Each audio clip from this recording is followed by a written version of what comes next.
বাংলা শব্দভান্ডার নিয়ে আবার আপনাদের সামনে আসলাম গাইস। সবাই কেমন আছেন জানাবেন। অনেকদিন থেকে আপনাদের সাথে বড় ভিডিও নিয়ে আসা হয়নি এবং বড় ভিডিও নিয়ে কথা হয়নি। তো আজকে যে টপিকসটা নিয়ে আসলাম আপনাদের সামনে সেটা হচ্ছে শব্দ। আমরা কি আসলে জানি শব্দ কাকে বলে? আমরা যে বাংলা ভাষায় সাবলীল কথা বলি, শব্দ কাকে বলে?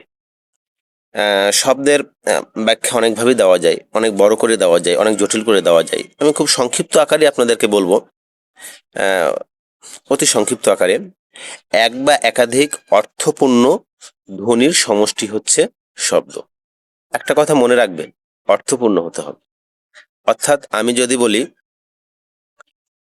যদি বলি আকাশ, এর দ্বারা বুঝছি আকাশ জিনিসটা কি।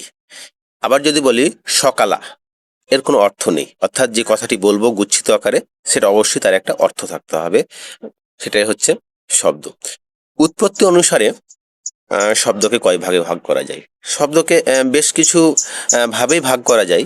তো আমি আজকে উৎপত্তি অনুসারে এটা নিয়ে আলোচনা করব। উৎপত্তি অনুসারে শব্দকে ভাগ করা যায় 5 ভাগে: তৎসম, অর্ধতৎসম, তদ্ভব, দেশি এবং বিদেশি। তৎসম,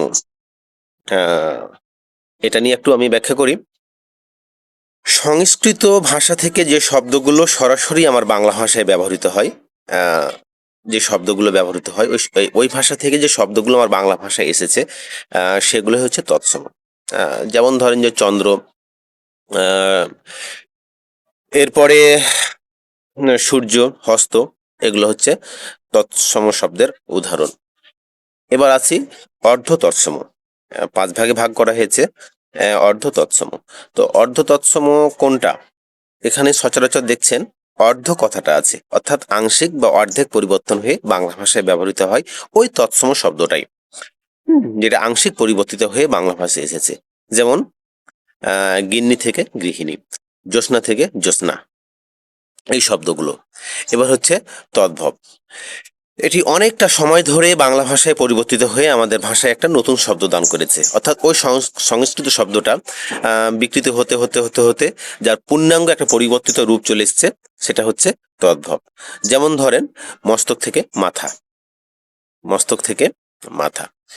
এবার আসি দেশি শব্দ। দেশি শব্দ কোনগুলো? যেগুলো আমাদের একান্তই নিজস্ব শব্দ, আমাদের বাংলা ভাষার নিজস্ব শব্দ ভাণ্ডারে যেগুলো আছে, সেগুলো হচ্ছে দেশি শব্দ। হ্যাঁ, যেমন ধরুন যে ঢেঁকি, কোলা, এগুলো আমাদের বাংলা ভাষার শব্দ। এবার আসি বিদেশি শব্দ। বিদেশি শব্দ কোন? তো বিদেশি শব্দগুলো হচ্ছে, জানেন যে আমাদের আশপাশে অনেক বিদেশ আছে, অর্থাৎ বাংলাদেশের বাইরে যে দেশগুলো আছে, সেই দেশের শব্দগুলো যেগুলো আমাদের বাংলা ভাষায় ব্যবহৃত হয়, সেগুলো হচ্ছে বিদেশি শব্দ। যেমন ধরেন যে ইংরেজি শব্দগুলোই বলি, যেমন চেয়ার, টেবিল। এবার আবার ফার্সি থেকেও এসছে অনেক শব্দ, কাগজ। এই শব্দগুলো আমাদের বাংলা ভাষায় বাংলা শব্দ হিসেবে ব্যবহৃত করি, এগুলো হচ্ছে বিদেশি শব্দ। তাহলে এটাই হচ্ছে উৎস অনুসারে শব্দ ভাণ্ডারকে 5 ভাগে ভাগ করা যায়, অর্থাৎ উৎপত্তি অনুসারে শব্দ ভাণ্ডারকে 5 ভাগে ভাগ করা যায়: তৎসম, অর্ধ তৎসম, তদ্ভব, দেশি এবং বিদেশি। আজ এখানেই, ভালো থাকুন।